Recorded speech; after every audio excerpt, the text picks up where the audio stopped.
और ये आगे बढ़ते हैं। मुंबई में बहुमंजिला इमारत में आग लगी है, जिससे कई सवाल खड़े हो रहे हैं। ये सवाल आपकी सुरक्षा से जुड़े हैं, सवाल आपकी और आपके परिवार की जिंदगी से जुड़ा है।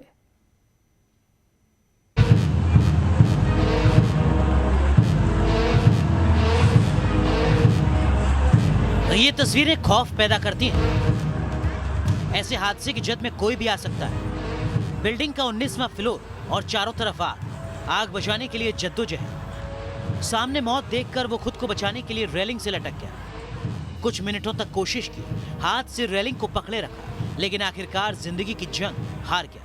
हमने जब देखा था धुआं निकलने लगा था, हम दौड़ के सब लोग आए, मदद मांगे। वहाँ पे फायर एम्प्लॉय का जो ये था, हाउस कीपिंग का आदमी था, वो मदद मांग रहा था। फायर ब्रिगेड गाड़ियां भी आ गई। उस बच्चे ने खुद ही कांच से बाहर निकलकर दीवारों के सहारे अपने पूरा बचाव करने की कोशिश की। हम बहुत कोशिश कर रहे, 15-20 मिनट तक वो बेचारा लटका रहा। अंत में उसका हाथ छूटा और हमारे सामने गिर के एक्सपायर हुआ।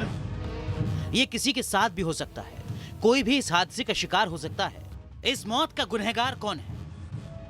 वो लोग जो मल्टी स्टोरी बिल्डिंग में रहते हैं या बहुमंजिला इमारत में मकान खरीदने की योजना बना रहे हैं। इस जलती इमारत में उनकी सुरक्षा से जुड़े सुलगते सवाल हैं। क्या इस जानलेवा लापरवाही की किसी को सजा मिलेगी? इस हादसे से जुड़े बेहद अहम सवाल हैं, जो ऐसे बिल्डिंग में रहने वाले लोगों के लिए जरूरी है। मसलन, क्या आपकी बिल्डिंग में फायर सेफ्टी के इंतजाम है? क्या आपकी बिल्डिंग ने फायर सेफ्टी नॉर्म्स के तहत एनओसी लिया है? क्या फायर सर्टिफिकेट को रिन्यू करवाया जाता है? अगर आग लग गई तो क्या लोगों को तुरंत बाहर निकालने के लिए स्किल्ड स्टाफ मौजूद है? मुंबई में जिस बिल्डिंग में आग लगी वो निर्माणाधीन थी, यानी कुछ लोगों को फ्लैट का पोजीशन दे दिया गया था, बाकी निर्माण का काम चल रहा था। ऐसे में कुछ अहम मुद्दे हैं जिन पर ध्यान देना जरूरी है। निर्माणाधीन इमारतों में भी फायर सेफ्टी के नियम कड़े हों, हादसे के जिम्मेदार लोगों पर सख्त कार्रवाई की जाए, नियम लागू हों और इसके लिए खाका तैयार किया जाए।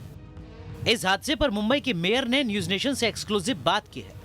आग लगने के बाद एक लेबर डर के मारे वो बाहर आया, लटक रहा था।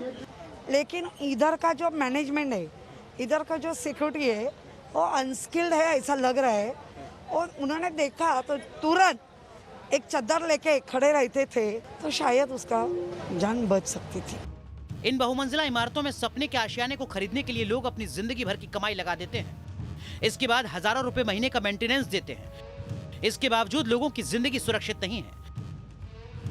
आखिर कब ऐसे हादसे बंद होंगे? आखिर कब बिल्डिंग्स में फुल प्रूफ सुरक्षा के इंतजाम होंगे? अपने आप में बड़ा सवाल यह है कि इतना रिहायशी ये इमारत था, फिर भी यहाँ पर जो फायर सेफ्टी जो फीचर्स हैं वो काम नहीं कर रहे थे। जब दमकल की टीम यहाँ पर आई तो उन्होंने फायर फीचर्स को एक्टिवेट किया, तब जाकर इस आग को बुझाने में दमकल की टीम को कामयाबी मिली। बड़ा सवाल यह है कि अगर इस बिल्डिंग को अभी तक ओसी नहीं दिया गया था तो फिर इस बिल्डिंग में लोग रहने कैसे गए थे। हालांकि इस पर बीएमसी का ये कहना है कि अब इस मामले में जांच होगी और जो भी दोषी होंगे, चाहे वो बिल्डर हो चाहे वो दूसरे लोग हो, जो इस मामले में दोषी होंगे उन पर कार्रवाई होगी। वीडियो जर्नलिस्ट स्वप्नील चौहान के साथ पंकज मिश्रा, न्यूज़ नेशन, मुंबई।